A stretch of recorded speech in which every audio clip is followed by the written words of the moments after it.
오늘 본문은 우리가 함께 읽었던 것처럼 이제 누가복음 1장 31절부터 33절입니다. 그러니까 우리가 그 요한복음서부터 이제 시작을 했는데 시작을 했다가 누가복음 갔다 이제 마태복음도 가고 막 이럴 거거든요. 그렇게 하는 이유가 그 시간 순서대로 가급적이면 시간 순서대로 가려고 지금 계획하고 있는 겁니다. 그러니까 태초에 예수님께서 계셨다는 이야기 요한복음서부터 시작해서 잠깐 세례요한 언급했다가 사실 그건 나중에 하긴 해야 되는 건데 원래는 그래서 예수님 탄생으로 지나서 순서대로 예수님께서 십자가에 못 박히실 때까지 부활하실 때까지 이야기를 차례대로 이렇게 나누도록 하겠습니다.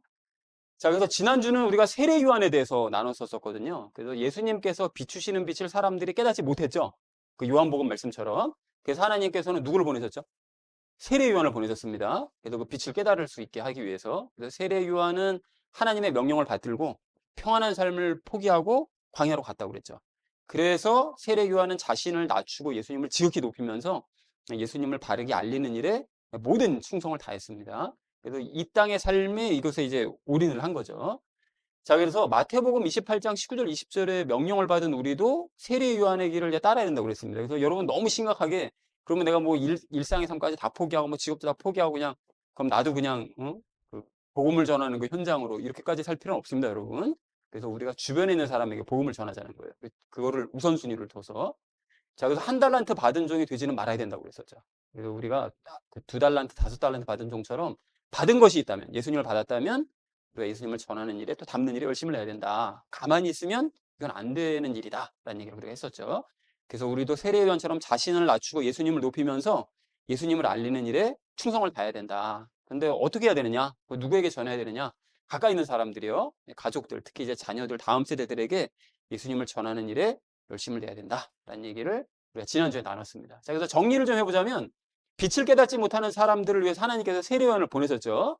이렇게 보내시자 세례요한은 말씀에 순종해서 예수님을 열심히 증거를 했다. 그렇다면 우리도 마태복음 28장 말씀에 순종을 해서 빛을 깨닫지 못하는 주변 사람들에게 예수님을 열심히 증거하는 삶을 살아야 된다라는 것으로 이제 지난주 말씀을 정리할 수가 있겠습니다. 오늘 본문 말씀은 이제 예수님의 탄생에 대해서 이제 말씀을 하시는데요. 이제 주제를 이렇게 잡았거든요. 예수님과 친해지자라는 것을 주제로 이제 각절 말씀 우리 나누도록 하겠습니다.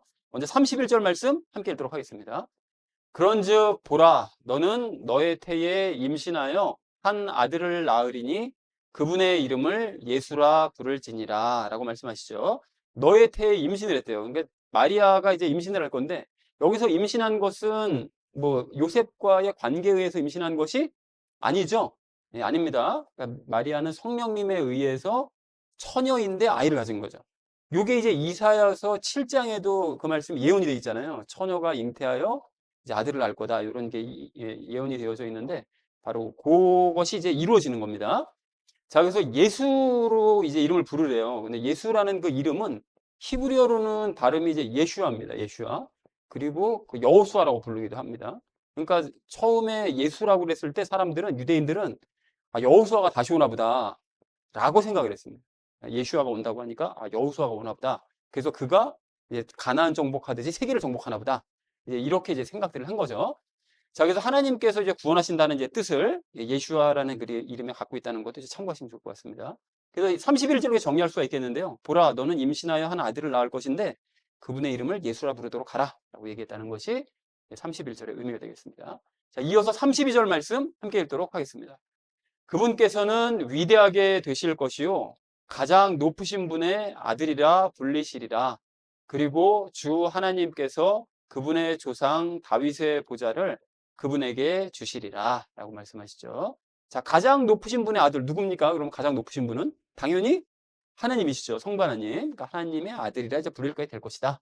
라고 얘기를 하고요. 그분의 조상 다윗이래요. 그분은 당연히 예수님이시니까요. 예수님의 조상이 다윗이라는 얘기죠. 그 거꾸로 얘기하면 다윗의 후손이 예수님이라는 얘기입니다. 그래서 혈통적으로는 다윗의 후손으로 우리 예수님이 태어나셨다라고 얘기를 하고 있죠. 자, 그래서 이 32절을 이렇게 정리할 수가 있을 텐데 예수님은 장차 이제 위대하게 되실 것이다. 그리고 하나님의 아들이라고 이제 불리게 될 거다. 그리고 하나님께서는 다윗의 왕자를 예수님께 이제 주시게 될 거다라고 얘기했다는 것이 32절의 의미가 되겠습니다. 자, 마지막 33절 말씀 함께 읽도록 하겠습니다. 그리하여 그분께서 야곱의 집을 영원토록 통치하시리라. 그리고 그분의 왕국은 끝이 없으리라 라고 이제 말씀하십니다. 야곱의 집이라고 얘기하잖아요. 그럼 여기서 질문이 있습니다. 이 야곱의 집이 아니라 아브라함의 집 할 수도 있잖아요. 그죠? 이삭의 집 할 수도 있죠. 그러면 아브라함이나 집이나 이삭의 집이 아니라 왜 하필이면 야곱의 집이라고 얘기를 하셨을까? 야곱은 그 중에서 좀 제일 이렇게 좀 안 좋은 사람이었잖아요. 좀 못된 사람이었었잖아요. 초반에는. 왜 야곱의 집이라고 그랬죠? 뭐, 이스라엘이니까. 끝이에요. 그렇죠. 그렇게 할 수 있죠. 이스라엘을 영원히 통치하시리라. 그런 의미로. 라고 볼 수도 있겠네요. 근데 요거죠. 야곱의 12아들, 야곱의 집이 이제 12아들, 그러니까 12지파가 있잖아요. 12지파를 영원토록 통치하실 것이다. 라고 이제 얘기를 하십니다. 잘했어요. 근데 혈통적 이스라엘의 12지파를 의미하는 건 아닙니다. 유대인들 12지파를, 그러니까 이스라엘의 12지파를 의미하는 것이 아니라 예수님께서는 누구를 통치하시는 거죠? 믿는 자들 전체를 통치하시는 거죠. 그러니까 여기서 얘기하는 그 야곱의 집, 그러니까 12지파는 영적 이스라엘 12지파를 의미합니다. 그래서 요한계시록 7장을 보면 여러분 그 지파들이 12지파가 나오잖아요. 근데 그 12지파는 원래 야곱의 아들들 12지파랑은 좀 다르죠. 거기에는 요셉 지파도 들어가고 레위 지파도 들어갑니다. 요한계시록 7장에는. 이게 변화가 생긴 거예요. 왜 그러냐? 여기서는 혈통적인 이스라엘의 12지파지만 요한계시록에 거기 가면 이제 믿는 자들의 지파다 보니까 좀 달라지게 되는 것이죠. 자, 그래서 그분의 왕국은 끝이 없대요. 그러니까 예수님의 왕국은 이 땅에서부터 영원에 이르기까지 끝없이 이어지게 될 거다. 라고 천사가 얘기한 겁니다. 이 내용을 이제 31절부터 33절 내용이 천사 가브리엘이 와서 마리아에게 전한 내용이에요. 그러니까 마리아가 이 얘기를 듣고 그런 사람을 내가 갖는다고 이렇게 되는 거예요. 그러니까 마리아가 이게 그래도 되나? 뭐 이렇게 되는 거죠. 자, 그 내용이 이제 오늘 내용이 되겠습니다. 그래서 33절 이렇게 정리할 수가 있겠는데 다윗의 왕좌를 받으심으로써 예수님께서는 12지파를 영원토록 통치하실 거다. 그리고 예수님의 왕국은 끝이 없을 것이다. 라고 얘기했다는 것이 오늘 본문 전체의 내용 되겠습니다. 자, 그래서 오늘 본문을 이렇게 정리해 볼 수가 있겠는데요. 보라, 너는 임신하여 한 아들을 낳을 것인데 그분의 이름을 예수라 부르도록 하라. 그분은 위대하게 되실 것이고 하나님의 아들이라 불릴 것이다.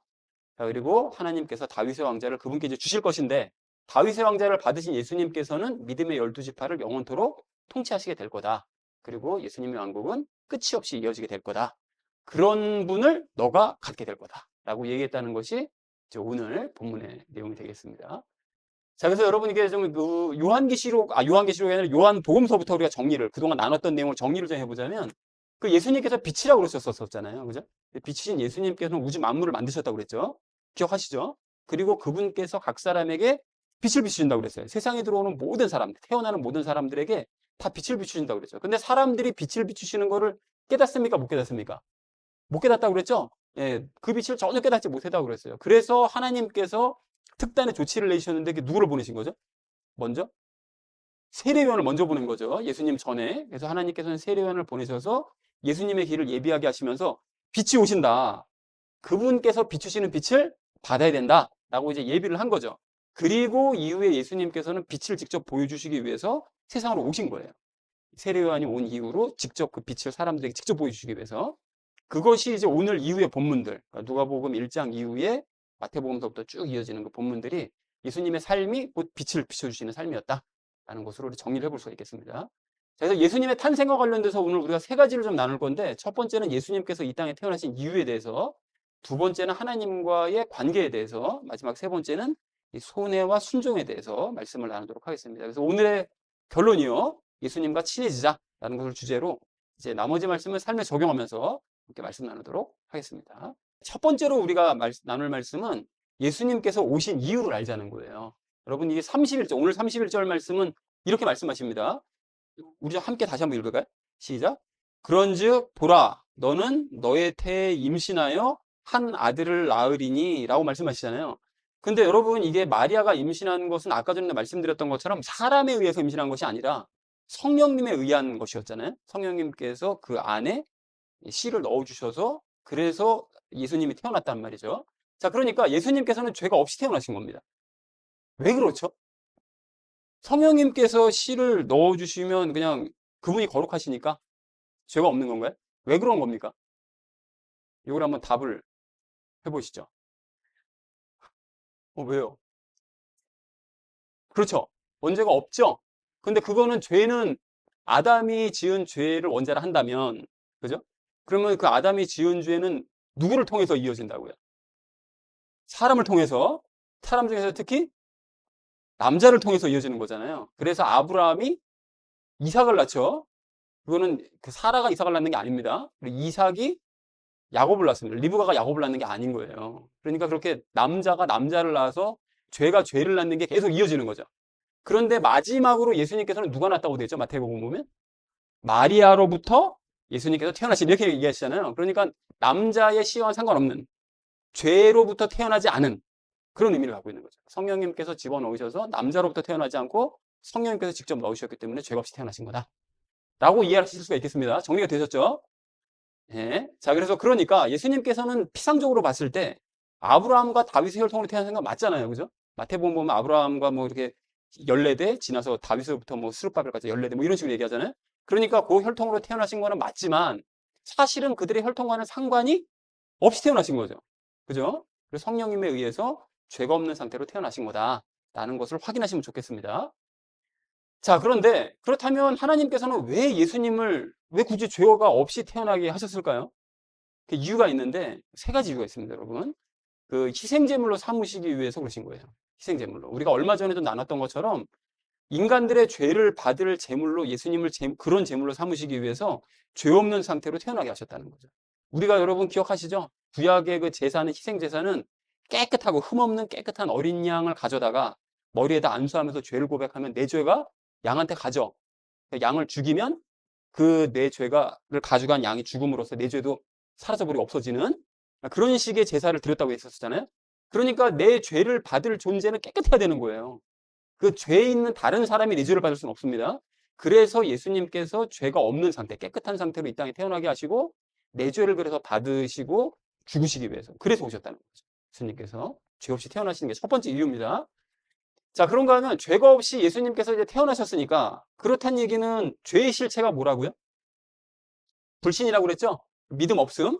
그러니까 죄가 없이 태어났다는 것은 불신이 없다는 거잖아요. 그러니까 거꾸로 얘기하면 온전히 믿는다는 얘기죠. 불신하지 않는다는 얘기니까 온전히 믿을 수 있다는 얘기입니다. 그러니까 의심 없이 그냥 믿음으로 예수님께서 사셨다는 뜻이 되기도 하는 거죠. 그래서 예수님께서 사역 기간 내내 수많은 기적들을 행하실 수 있었던 거예요. 가령 예를 들면 하나님께서 야, 5천 명이 넘는 사람들이 있는데 밥을 먹여야 되겠어. 내가 먹일게. 가진 게 지금 물고기 2마리하고 빵 5개밖에 없는데요. 예수님께서 말씀하시니까 그거 가지고 5천 명 충분히 먹지. 그렇게 얘기하셨을 때 에이 말도 안 돼. 이렇게 되잖아요. 사람이 의심하게 되잖아요. 근데 예수님께서 그러세요 하나님. 그렇게 해주세요. 이걸 믿는 거죠. 당연히 하나님께서 그렇게 하실 거야. 그러니까 기적이 일어나는 거거든요. 무리를 걸을 수가 있어요? 걷게 해줄게. 그러면 가능하겠죠. 걸으시는 거예요. 그러니까 하나님께서 하시는 모든 행하시는 일들을 계획을 다 믿으신 거죠. 그러니까 당신의 삶을 통해서 수많은 기적들이 나타나실 수 있었던 거죠. 그래서 하나님께서 기적들을 행하실 것을 의심하지 않고 다 믿으셨기 때문에 많은 기적들을 예수님께서는 체험하실 수 있었습니다. 자, 그럼으로써 이제 우리에게도 이게 적용되는 얘기인데 죄가 우리가 이제 분리가 됐잖아요. 예수님을 믿으면서. 그리고 성령님으로 우리가 다시 태어났죠. 거듭났잖아요. 그렇게 되면 우리도 예수님과 같은 조건을 가졌기 때문에 예수님처럼 기적을 체험할 수 있다는 것을 보여주신 거예요. 당신의 삶으로. 너희도 나를 믿고 영접하면 나와 하나 되면 내가 너희 안으로 들어가서 성부 하나님이 내 안에 들어가서 기적을 행하셨던 것처럼 나도 너희 안에 들어가서 기적을 행해줄게. 그럼 너희 삶도 기적으로 충만한 삶이 될 거야. 기도만 해. 기적 일으켜줄게. 이렇게 되는 거죠. 이거를 보여주신 거예요. 증거로. 내 삶이 3년 동안 그걸 보여줬자니 믿어야 된다. 너도 될 수 있다. 이거를 보여주시기 위해서 죄 없이 태어나신 거다. 라는 걸 확인할 수가 있습니다. 자, 그런가 하면 예수님께서는 이제 그렇게 죄 없이 사시다가 십자가에 못 박히실 때는 죄와 연합을 하셨죠. 죄와 하나 되셨습니다. 우리를 죄와 분리시키시기 위해서 당신이 그 죄를 가져가신 거예요. 아까 전에 구약 희생제사 얘기처럼. 그래서 인간들과 완벽히 똑같은 상태가 되신 거예요. 그러니까 예수님은 거룩하셨지만 죄가 없는 거룩한 상태로 사셨지만 십자가에 못 박히실 때는 죄를 받으심으로써 우리 인간들처럼 죄와 하나 된 완벽히 똑같은 상태가 되신 거죠. 그래서 여러분 잘 생각해 보실 게 예전에도 말씀드렸는데 예수님께서는 모든 만물을 만드신 분이 하나님이시잖아요. 그러니까 모든 것을 아시고 모든 걸 다 느끼실 수 있어요. 모르시는 게 없단 말이죠. 못 느끼시는 게 없어요. 다 모든 것을 아시고 느끼실 수 있는데 딱 한 가지 모르는 게 있습니다. 느끼지 못하는 게 있어요. 유일하게 아실 수 없고 느끼실 수 없는 것이 있는데 그게 뭐냐면 죄에 오염된 인간의 생각과 마음은 이거 모르세요. 왜 저렇게 행동하지? 왜 저런 생각을 하지? 모르세요. 왜냐하면 그분이 거룩하시기 때문에 죄와 연합해 보신 적이 없었던 거예요. 죄와 연합할 수가 없었기 때문에 죄와 연합해서 저렇게 살아가는, 막 살아가는 인간들의 그 마음과 생각을 머리로는 이해하실 수 있어도 그게 마음으로 와닿지는 않는 거예요. 그러니까 매번 구약시대 때 정죄하시잖아요. 막. 그죠? 그리고 이렇게 살면 안 돼. 내가 이렇게 살려고 그러는데 왜 이렇게 안 살아? 막 죽이시고 때리시고 막 그냥 뒤집어 엎으시고 맨날 이러시잖아요. 그걸 이해는 하시는데 마음에 와닿지는 않는 거예요. 그런데 그래서 이걸 전혀 모르셨었다가 십자가에서 죄와 연합하심으로써 예수님께서는 죄에 오염된 인간의 생각과 마음을 완전히 체험하신 거죠. 하나님인 당신이 죄와 연합해서 아, 인간이 이런 마음을 가지고 있었구나. 이런 생각을 할 수밖에 없구나. 이걸 직접 체험하신 겁니다. 그래서 가령 죄의 유혹에 막 이끌리는 마음. 그래서 막 모든 게 다 안 믿어진다. 왜 어째 나를 버리셨습니까? 막 이러시잖아요. 십자가 위에서. 안 믿어지는 거예요. 당신이 하나님께서 이 모든 일을 주관하셔서 나를 죽이신다는 것이 내가 인간들의 죄를 대신해 죽는다는 것이 안 믿어지는 거죠. 그러니까 막 왜 나를 버리셨습니까? 막 한탄하시죠. 그리고 불순종하고자 하는 마음이 막 생기잖아요. 그래서 예수님께서 기도하실 때 그러잖아요. 이 잔을 내게로부터 치워달라고 막 얘기하잖아요. 불순종하고 싶은 거예요. 하나님의 명령을. 알고 계셨었지만 죄와 연합하니까 불순종하고 싶어지는 거죠. 그리고 의심하시고요. 그로 인한 괴로움 등등을 십자가 위에서 직접 다 체험하셨습니다. 그래서 중요한 거. 인간들의 생각과 마음을 완벽하게 이해하시고 공감하실 수 있게 된 거예요. 완전하게. 인간의 더러운 마음까지 다 공감하실 수 있게 된 거죠. 자, 그래서 이렇게 우리가 방금 살펴본 것처럼 예수님께서 출생하신 것, 출생하셔서 왜 죄 없이 출생하셨는가? 그리고 예수님께 기적의 삶을 사신 거, 십자가에서 죄와 연합해서 죽으신 거, 이것에 대해서 간략하게 살펴봤는데 이것을 다시 한번 마지막으로 정리를 해보자면 예수님께서는 우리의 죄를 받으시기 위해서 희생제물로 태어나셨고 예수님처럼 기적에 충만한 삶을 살 수 있다는 것을 알리시기 위해서 태어나신 거고 또 우리의 모든 생각과 마음을 완벽하게 이해하시고 공감하시기 위해서 태어나셨다는 거죠. 세 가지. 자, 그래서 결국 나를 살리시고 나와 친구 되시기 위해서 오신 거예요. 그렇잖아요. 내 죄를 받아서 나를 살리시고 기적의 삶을 살면서 나와 친해지기 위해서 모든 걸 이해하시는 상태로 나와 친해지기 위해서 그래서 오셨다는 거죠. 그러니까 당신의 유익이 아닌 나의 유익을 위해서 오신 겁니다. 우리 예수님께서. 자, 그래서 예수님의 큰 사랑이 좀 느껴지지 않습니까? 이렇게 되고 나니까. 아, 이게 예수님이 당신이 아니라 나만을 위해서 오신 거구나. 라는 게 이제 느껴지는 거죠. 그래서 이러한 사랑을 빛비춰 주시기 위해서 예수님께서는 직접 이 땅에 오신 것이고 오늘 말씀도 그래서 그렇게 나누게 하시는 거죠. 바로 내가 이래서 온 거다. 그러니까 그 빛을 받아라. 그리고 깨달아라. 라고 이제 말씀하시는 거죠. 그래서 이 사랑을 이제 마음에 간직하고 그리고 이러한 예수님을 사랑하는 우리가 되어야 될 줄로 믿습니다. 자, 그래서 정리를 좀 해보자면 예수님께서는 죄 없이 태어나셨죠. 인간들의 죄를 담당할 제물이 되려고 오셨다고 그랬습니다. 의심 없이 믿으셔서 많은 기적을 체험하셨고 또 그리고 우리도 같은 체험을 할 수 있다는 것을 알려주시는 거죠. 그리고 마지막 세 번째로는 십자가에서 죄와 연합하셔서 죄에 오염된 우리를 완벽하게 이해하시고 공감을 하신다. 그래서 이러한 사랑에 감사하는 저와 여러분 되시기를 주님의 이름으로 간절히 축원을 드립니다. 그러니까 두 번째로 함께 나눌 말씀은 바르게 알자는 것입니다. 바르게 알자. 자, 그럼 32절, 오늘 본문 32절에서 이렇게 말씀하시는데요. 우리 이것도 좀 함께 읽어보실까요? 시작. 그분께서는 위대하게 되실 것이요. 가장 높으신 분의 아들이라 불리시리라. 그리고 주 하나님께서 그분의 조상 다윗의 보좌를 그분에게 주시리라. 라고 말씀하시죠. 이 하반절 같은 경우에는 이게 예언된, 구약 성경에 예언된 말씀이죠. 그리고 또한 33절에서 이렇게 말씀하시는데 이것도 좀 함께 읽겠습니다. 그리하여 그분께서 야곱의 집을 영원토록 통치하시리라. 그리고 그분의 왕국은 끝이 없으리라. 이렇게 말씀하십니다. 그러니까 이 방금 32절, 33절 말씀은 그 시편이나 이사야서, 다니엘서 말씀 등을 인용한 말씀들이거든요. 그거를 인용해서 천사가 마리아에게 얘기를 한 거예요. 그리고 또 실제로 이게 구약 성경을 예언한 것이다 보니까 유대인들은 이런 내용들을 알고 있죠. 메시아가 장차 태어날 메시아는 이러이러한 사람이다라는 것을 알고 있었던 거예요. 유대인들도.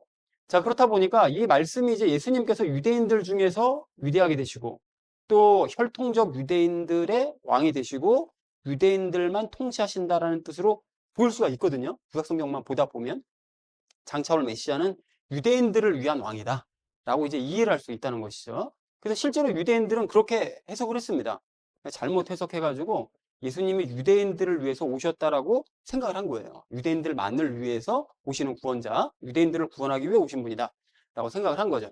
그리고 또한 유대인들은 예수님의 이름 때문에 더 오해를 한 거예요. 아까 전에도 말씀드렸던 것처럼 예슈아가 여호수아의 다른 이름이라고 그랬었잖아요. 근데 유대인들은 그 여호수아에 대한 이미지가 있잖아요. 여호수아가 어떤 사람이었죠? 가나안 땅을 정복하고 적들을 죽이고 그 빼앗은 땅을 사람들에게 나눠주고 이런 인물이라는 그 강력한 인식이 있단 말이죠. 그러니까 적들을 무찌르고 땅 빼앗고 땅 나눠준 인물이라는 그런 강한 인식을 이제 가지고 있었는데 그래서 예수님도 마찬가지로 지금 이 시대에 오셔서 로마군을 무찌르고 가나안 그 족속들을 무찌른 것처럼 로마군 무찌르고 가나안 땅 뺏은 것처럼 로마 땅 뺏고 가나안 땅 나눠준 것처럼 로마 땅 나눠주겠구나. 요런 기대를 한 거죠. 요런 인물이구나. 우리를 구원해 주실 메시아는 이런 인물이야 라고 이제 기대를 한 거죠. 그런데 우리가 요한복음에서 나눈 것처럼 예수님께서는 빛을 비춰도 깨닫지 못하는 사람들 때문에 오신 거잖아요. 그죠? 우리가 아는 것처럼. 그리고 또 적용 1에서 나눈 것처럼 왜 오셨다고 예수님은? 우리 죄를 없애시기 위해서. 또요. 우리가 예수님과 같은 기적 충만한 삶을 살 수 있다는 것을 알려주시기 위해서 그래서 오신 거죠. 그리고 마지막으로 우리의 모든 것을 다 이해하시는, 죄까지도 다 이해하시는 그런 친구가 되시기 위해서 오신 거란 말이죠. 그러니까 유대인들의 바람과는 전혀 상관없는 것을 이유로 오셨다는 거예요. 예수님께서는. 자, 그러니까 다시 말해서 우리 예수님께서는 유대인들을 세상에서 잘 살게 해주시기 위해서 오신 것이 아니고 도리어 빛으로 그들의 눈을 여셔서 적용 1에서 나눈 것들을 깨닫게 하시기 위해서 너희뿐만이 아니라 세상 모든 사람들을 다 위해서 그들의 죄를 사하기 위해서 기적의 삶을 살게 하기 위해서 나와 친구로서 살게 하기 위해서 온 거야 라는 거를 깨닫게 하시기 위해서 온 건데 유대인들은 게 싫은 거죠. 우리들만을 위해서 오셔야지 왜 그런 다른 이유를 가지고 자꾸 오시냐고. 그리고 이 세상을 정복해서 우리에게 땅을 나눠주셔야지 왜 이런 이상한 이유를 가지고 이 땅에 오셨냐고. 이 불평을 한 거예요. 그러니까 정리를 하자면 여호수아는 적들을 무찌르고 땅을 빼앗고 나눠주기 위해서 즉 이 땅의 삶을 위해서 온 사람인 건 맞는데 우리 예수님은 어떤 분이시라고요? 죄를 무찌르고 적이 아니라 죄를 무찌르고 땅을 빼앗는 것이 아니라 우리의 마음을 빼앗고 그리고 땅을 나눠주는 것이 아니라 당신의 사랑을 나눠주시기 위해서 그래서 이 땅에 오신 즉 영의 삶을 위해서 오신 분이라는 것을 분명하게 알아야 된다는 것입니다. 유대인들이 이걸 몰랐던 거예요. 자, 그렇다면 이제 우리도 마찬가지인 거죠. 예수님께서는 나의 세상 삶에 빛을 비춰주기 위해 오신 것이 아니라는 거예요. 이 세상 삶을 이렇게 하면 잘 살 수 있어. 이렇게 하면 너 인생이 아주 형통하게 잘 풀릴 거야. 이러기 위해서 그런 빛을 비춰주시기 위해서 오신 것이 아니라 내 영의 빛을 비추셔서 눈을 뜨게 하시는 거죠. 그래서 적용 1에서 나눈 내용들을 깨닫게 하시기 위해서 오셨다라는 사실을 알아야 된다는 거예요. 이걸 알아야 됩니다, 여러분. 예수님은 이런 목적으로 오신 거다. 자, 그래서 여러분 스바냐서 3장 17절 우리가 큐티한 그 내용 말씀을 보면 이제 다음과 같은데 여러분 우리가 지금 함께 좀 읽어보겠습니다. 시작. 너희 한가운데 계시는 주 너희 하나님은 막강하도다. 그가 구원할 것이요 그가 너를 즐거움으로 크게 기뻐하리라. 그는 그의 사랑 가운데서 쉴 것이요 그는 노래하면서 너를 즐거워하리라 라고 말씀하십니다. 이 내용을 여러분 딱 보면 무슨 느낌이 들어요? 하나님은 나를 즐거워하고 기뻐하시는 분이다. 나를 구원하신다. 강하신 그분이 그렇게 하신다는 거죠. 그리고 그는 사랑 가운데서 같이 나랑 함께 쉬실 것이고 나 때문에 노래하시고 나를 즐거워하신다. 이런 내용이잖아요. 그러니까 이런 내용 중에 여러분 어느 하나도 세상 삶에 대한 내용은 없어요. 내가 이 세상에서 너를 아주 편안한 길로 인도해 줄 거고 너를 부자로 만들어 줄 것이며 너를 건강하게 만들어 주고 오래 살게 만들어 주고 이런 내용은 하나도 없습니다, 여러분. 그죠? 그러니까 오직 하나님과의 관계 회복과 그 기쁨에 대해서만 말씀하시는 거예요. 하나님과 사랑을 나누면서 나눌 수 있는 그 기쁨, 그것에 대해서만 말씀하신다는 거죠. 그러니까 이 내용이 신약 성경의 내용이 아니죠. 구약 성경의 내용이잖아요. 그러니까 하나님께서는 구약 시대나 지금이나 늘 인간과의 관계 회복에 관심을 가지시는 거예요. 그것이 목적이라는 거죠. 그것이 관심이고. 그런데 이스라엘 백성들과 유대인들은 하나님의 이러한 관심 없는 거예요. 그건 외면하고 세상 삶에만 관심 갖는 거예요. 이 세상 삶을 좀 잘 살게 해달라니까요. 그래서 가나안 땅 들어가자마자 하나님을 배신하잖아요. 하나님께서는 원하시는 건 관계인데 관계를 잘 맺으면 내가 너희 먹고 사는 거 걱정 안 하게 해준다니까 라고 말씀하셔도 이거 필요 없고 먹고 살게만 제대로 좀 해달라고 확실하게 보장 좀 해달라고 이거만 관심 갖는 거예요. 그러니까 망하는 거죠. 그래서 하나님과의 우상을 겸하여 섬길 수밖에 없었고 그래서 심판을 받았다는 것입니다. 유대인들이 이스라엘 백성들도. 그래서 여러분 우리도 마찬가지인 것이 하나님의 그 관심을 하나님은 친밀한 관계를 맺기 원하시는데 그것을 우리가 외면해버리면 예수님을 믿어도 행복하지 않습니다. 늘 괴로워요. 예수님의 관심은 이건데 나는 저걸 관심 갖고 있다 보니까 서로 관심이 틀리다 보니까 늘 괴로울 수밖에 없는 거죠. 행복하지 않고. 그래서 유대인들이 하나님을 오랫동안 믿으면서도 늘 불행해 왔던 거예요. 지금도 불행하잖아요. 뭐 많이 가지고 뭐 선진국이라고는 하나 맨날 전쟁 치르면서 살잖아요. 맨날 주변 사람 주변국들은 맨날 싸우면서 늘 불행한 거예요. 늘 불행한 거죠. 관심이 틀리니까 그래요. 하나님과의 관계 관심이. 자, 그러니까 신앙생활을 오래 해도 행복하지 않다면, 만약 그렇다면 그 이유는 예수님이 잘못이거나 뭐 복음이 잘못되거나 뭐 이래서 그런 것이 아니고 관계회복의 원리를 깨닫지 못한 나 때문에 그런 거예요. 내가 하나님께서 무엇을 원하시고 무엇을 기뻐하시는가, 이걸 깨닫지 못했기 때문에 항상 불행한 거 같고 신앙생활을 오래 해도 뭐 이렇게 만족이 없고 그냥 기쁨이 없고 이렇게 될 수밖에 없다는 것이죠. 하나님과 관심사항이 다르니까. 그래서 여러분 항상 말하듯이 복음은 기쁜 소식이잖아요. 그죠? 그 기쁜 소식인데 그 기쁜 소식은 육신과 혼이 기뻐하는 소식이 아니고 영이 기뻐하는 소식입니다. 그래서 이거를 오해하는 그런 일부 교회들이 복음이라고 그러니까 기뻐야 된다고 그러니까 교회 오면은 맨날 기쁘게 하려고 막 먹을 거 잔뜩 주고 맨날 어디 막 놀러 다니고 막 이래요. 기쁘지 막 이래. 교회 오면 기쁘지 막 이래. 그거는 여러분 육신과 혼이 기뻐하는 그런 얘기를 하는 것이 아니고 영이 기뻐하는 소식을 얘기하는 겁니다. 그래서 여러분 복음서라고 얘기하는 사복음서와 그 뒤에 있는 서신서들을 보세요. 보다 보면 그냥 볼 때마다 막 기뻐 이렇습니까? 죄에 대한 얘기, 뭐 잘못한 얘기, 뭐 깨지는 얘기 이런 얘기 엄청 많잖아요. 압도적으로 많거든요. 그거 왜 그렇습니까? 그런 것들을 깨 나가야만 영이 기뻐질 수 있으니까. 그 얘기를 하고 있는 거예요. 영이 기뻐하는 소식이라는 거죠. 자, 그래서 예수님이 세상 삶의 문제를 해결해 주셔서 내 육신과 혼이 기쁜 소식이 이게 복음이 아니라 예수님과 친해져서 영이 기뻐하는 소식이 이게 복음이다 라는 것을 분명하게 알아야 된다는 것입니다. 이게 확실해지지 않으면 신앙생활을 오래 해도 늘 힘들어요. 기쁨이 없고.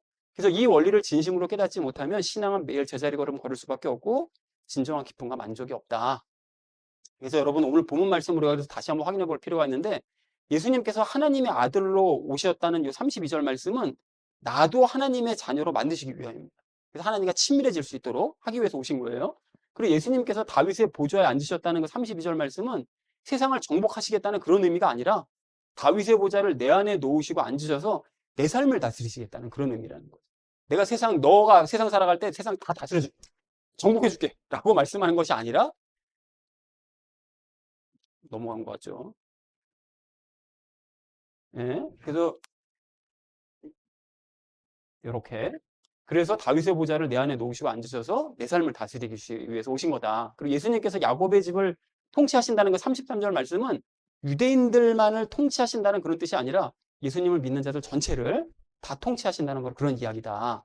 그리고 예수님의 왕국이 끝이 없다는 그 33절 말씀 역시 유대인들의 왕국, 어떤 특정한 사람들의 왕국이 끝이 없다는 그런 뜻이 아니라 내 안에 있는 하나님의 왕국이 영원하다는 그런 뜻이라는 거죠. 그러니까 결국 하나님과의 관계에서 모든 것들이 출발하게 하기 위해서 예수님께서 오신 거지, 어떤 특정한 사람 또는 세상 삶, 세상 왕국, 그것을 위해서 예수님께서 오신 것이 아니다라는 것이 오늘 본문 말씀이라는 거죠.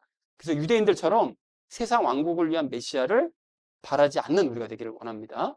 하나님과의 친밀한 관계를 위해 오신 예수님을 믿고 따르는 저와 여러분 되기를 간절한 마음으로 소망합니다. 그래서 두 번째 내용을 좀 정리를 좀 해보자면, 유대인들은 예수님이 유대 왕국의 구원자로 오셨다고 이제 오해를 했죠. 자기들을 구원하기 위한 그런 구원자다 이렇게 오해를 했는데, 예수님은 하나님과의 친밀한 관계의 빛을 비춰주시기 위해서 오신 거죠. 관계를 위해서 오신 겁니다. 관계를 위해서, 회복을 위해. 그래서 이러한 사실을 깨닫지 못하면 예수님을 믿어도 행복할 수가 없다. 자, 그래서 복음은 영이 기뻐하는 소식이다 라는 사실을 다시 한번 기억하는 저 여러분 되시기를 주님의 이름으로 간절히 축원드립니다. 마지막 세 번째로 우리 나눌 말씀은 순종하자라는 것입니다. 여러분, 마리아와 그의 남편 요셉에 대해서 우리가 좀 잠깐 생각을 했으면 좋겠는데요. 오늘 가브리엘이 마리아에게 얘기했는데, 그 마리아와 요셉에 대해서 마태복음에 나오는 내용이긴 하지만 여러분 생각해 볼 것이, 그들은 이스라엘의 변두리인 나사렛에서 비천한 직업을 가지고 빈궁한 삶을 살고 있었어요. 나사렛은 이스라엘의 저 북쪽 끝이었잖아요. 근데 거기는 이방인들이랑 막 섞여 살고 그랬거든요. 그러니까 아주 비천한 동네라고 생각하고 있었다는 거죠. 근데 거기서 또 목수라는 굉장히 이렇게 좀 사람들이 낮게 여기는 그런 직업을 가지고 좀 가난한 삶을 살고 있었습니다. 그래서 하나님께서는 근데 예수님을 고관대작의 집에서 태어나게 하신 것이 아니었죠. 그렇게 그냥 변두리에 허접한 직업을 가지고 가난하게 사는 그런 사람의 집에, 그런 가정에서 예수님을 태어나게 하신다는 것이죠. 무엇을 알 수 있느냐? 하나님께서는 부하고 유명하고 권세 있는 그런 사람에게 관심이 있으신 것이 아니고 가난하고 무명하고 힘없는 그런 사람에게 관심 가지시고 구원의 기회를 주신다는 거예요. 그런 사람들에게 초점이 있습니다. 항상 하나님은 가난한 사람들에게 관심이 있으세요. 힘없는 사람에게. 그리고 요셉과 마리아 역시 그러한 하나님께서 주시는 기회를 거절하지 않고 순종을 잘했어요. 이게 좀 중요한데 하나님께서 요셉과 마리아에게 주신 기회, 그 아까 전에 우리가 살펴봤었잖아요. 그 예수님은 장차 다윗의 왕자를 영원히 다스리를, 온 세상을 영원히 다스릴 그 왕이신데 그분이 바로 너가 뵐 분이시다. 이렇게 얘기하면 너무 좋아 이렇게 생각할 수 있지만 그게 좋은 것만 아니었습니다. 왜 그런 건가 하면 현실적인 문제가 있잖아요. 요셉의 입장에서는 아내를 의심할 수밖에 없었죠. 그렇잖아요. 구약 성경에서 만약에 한 명이라도 처녀가 애를 낳았다라는 구절이 있었다면 요셉이 아 그래 옛날에도 그런 일이 있었으니까 뭐 지금도 그런 일이 가능하겠지 생각할 수 있었지만 그런 일이 없었잖아요. 듣도 보도 못한 얘기거든요. 근데 갑자기 내가 결혼하려는 여자가 애를 가졌대. 근데 남자랑 어떻게 뭐 관계도 없었대. 그걸 믿으라고? 이렇게 되는 거잖아요. 근데 그거를 설득해야 되는 거거든요. 그러니까 이해를 해야 되는 거죠. 그 의심하는 마음을 극복을 해야 되는 거예요. 그래서 천사가 와가지고 꿈을 막, 너 이런 꿈을 꾸게 했죠? 그래서 이렇게 해가지고 애를 가진 거야. 라고 얘기했었을 때, 요셉이 좀 못된 사람이었으면 일어나서, 아이씨, 개꿈 꿨네. 그 말이 되게, 하고 난 다음에, 뭐, 결혼 안 해! 막 이렇게 했을 수도 있는데, 믿었잖아요. 그죠? 순종합니다. 그러니까 그 극복을 한 거예요. 이런 과정을, 힘든 과정을 지나야 됐었었고, 마리아 입장도 마찬가지잖아요. 요셉을 설득해야 되는 거잖아요. 그리고 요셉 말고 당장 엄마 아빠도 있었을 거잖아요. 근데 요셉이를 분명히 다녀간 것 같지 않은데 애가 애를 가졌단 말이죠. 역시 너 어떻게 된 거야?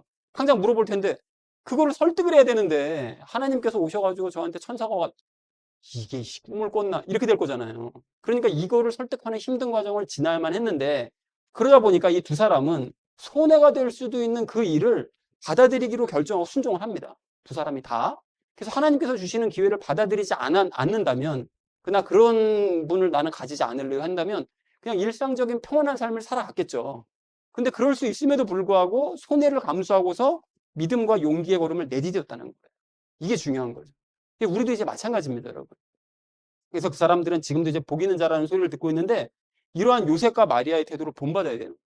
용기를 내야 됩니다. 하나님께서 어떤 기회를 주실 때 약간 난관이 있을 것 같아요. 힘든 일이 있을 것 같아요. 아, 힘든 일 생각하면 그냥 안 하는 게 낫겠다. 이렇게 할 것이 아니라 힘든 일을 각오하고 받자. 순종하자. 요런 태도가 중요하다는 것입니다. 요런 태도. 그래서 여러분 적용 2에서 나눴던 것처럼 하나님께서는 친밀한 관계를 소중히 여기신다고 얘기를 했었잖아요.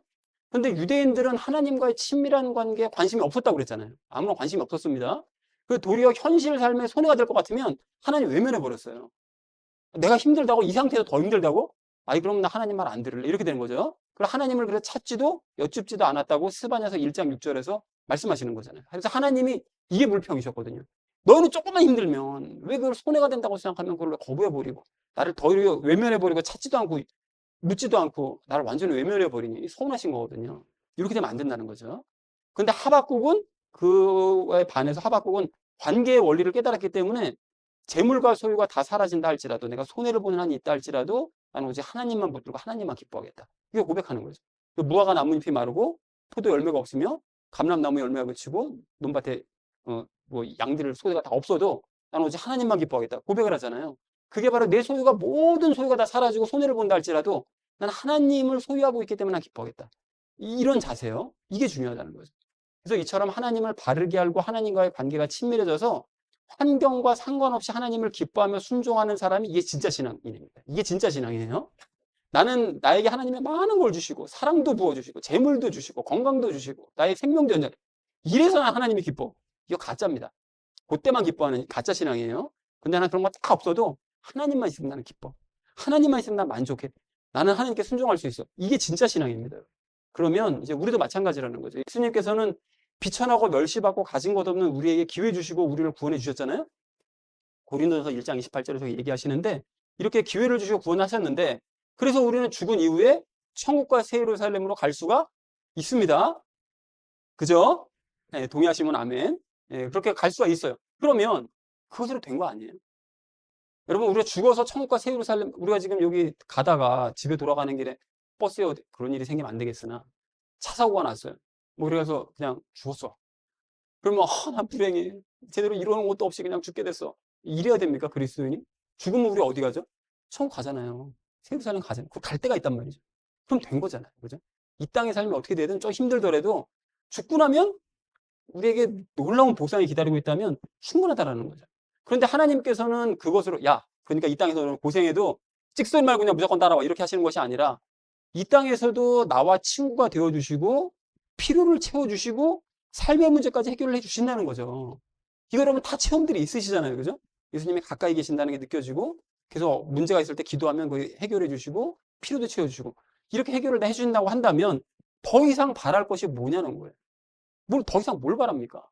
다 때 되면 맞춰주시고 채워주시고 하신다는데 불평하실 게 없는 거죠. 그래서 이것에 동의한다면 늘 하나님께 감사하면서 때로는 손해처럼 보이는 일을 행하라고 하실 때 순종해야 됩니다. 그러면 손해라는 것이 어떤 것이냐? 네 재산을 다 내놓아라.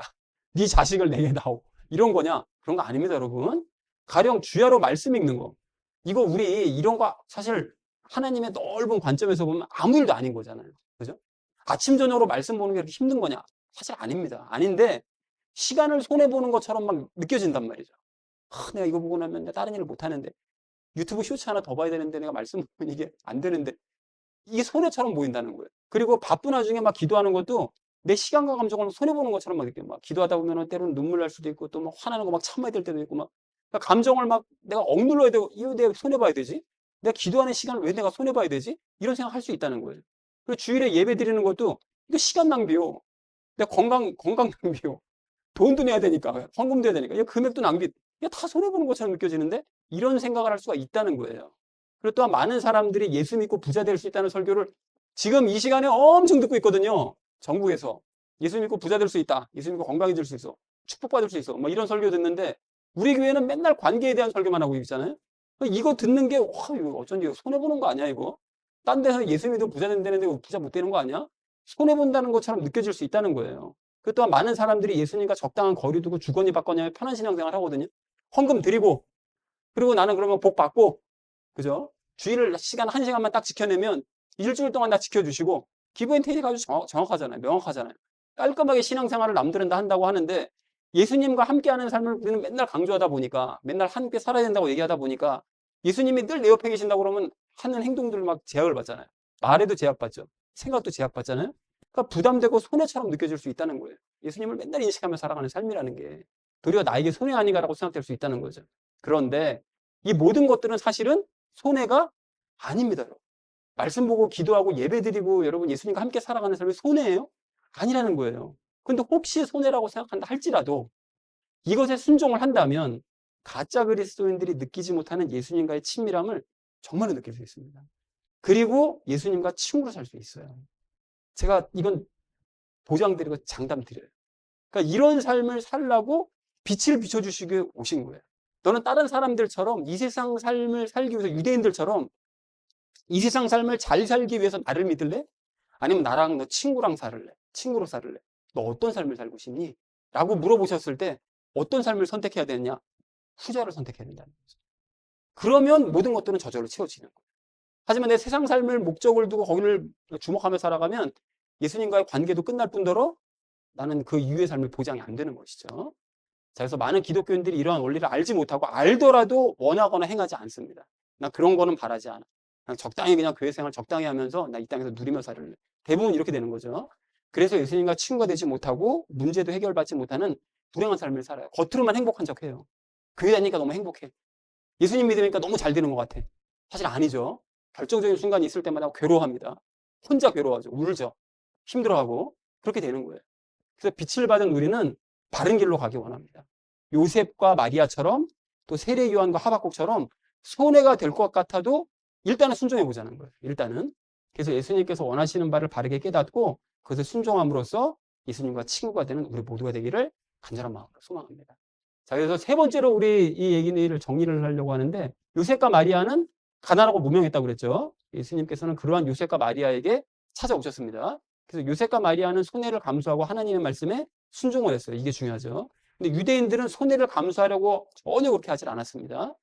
반면 하박국은 이제 손해를 볼지라도 하나님을 기뻐하면 순종했죠. 요셉과 마리아처럼. 자, 그래서 예수님은 비천한 우리에게도 이제 찾아오십니다. 똑같이. 그래서 우리는 죽은 이후에 천국과 새 예루살렘에 갈 수 있게 됐어요. 또한 이 땅에서도 예수님과 친구가 되어서 필요를 체험받고 문제도 해결받는 삶을 살 수가 있다는 것이죠.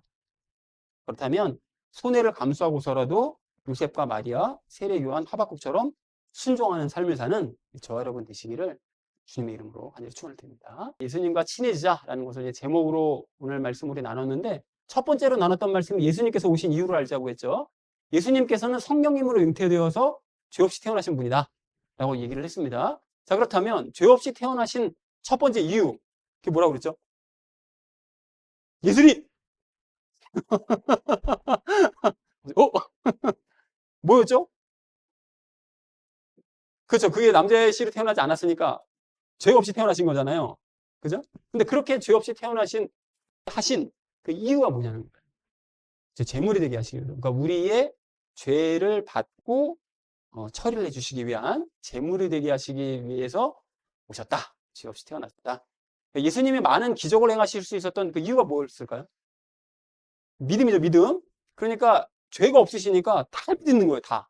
하나님께서 행하신다고 그러면 다 믿어지는 거예요, 다.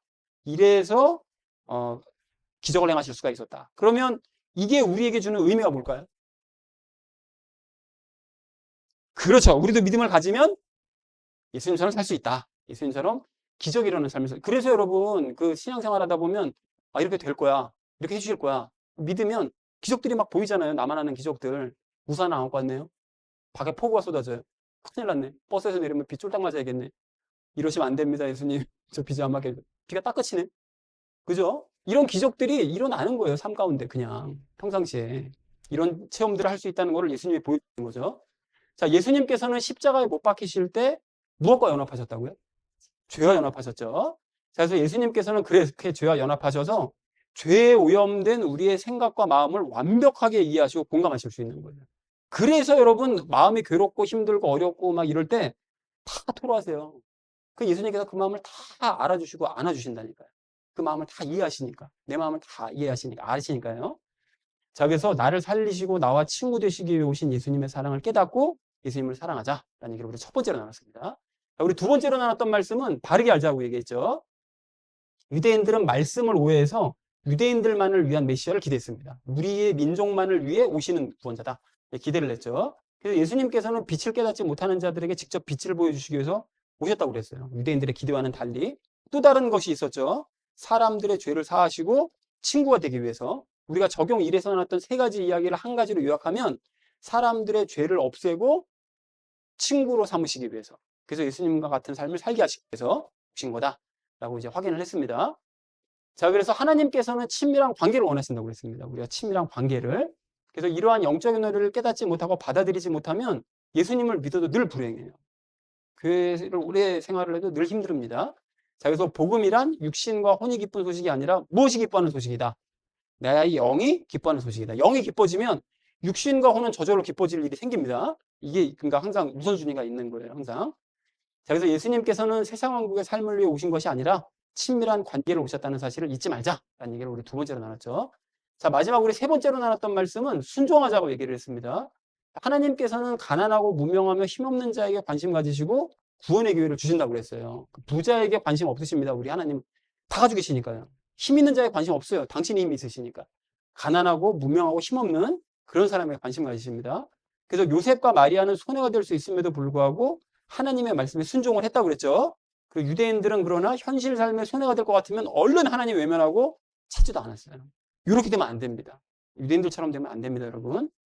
자, 그래서 하나님을 바르게 알고 하나님과 친해져서 환경과 상관없이 하나님을 기뻐하면서 순종하는 것이 이게 진짜 신앙이다. 이게 이럴 때 진짜 신앙이 드러나는 거죠.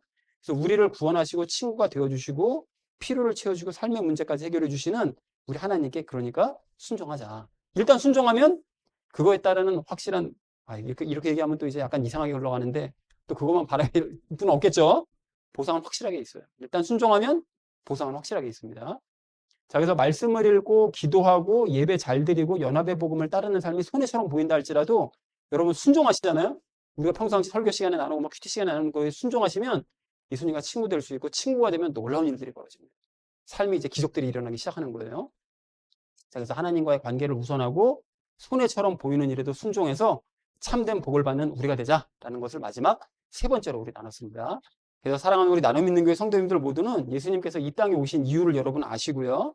또 하나님의 관심사항이 무엇인지를 여러분 바르게 아시고 또 요셉과 마리아처럼 순종하셔서 예수님과 친구 되시고 그래서 많은 복을 받는 저 여러분 되시기를 주님의 이름으로 간절히 축원드립니다.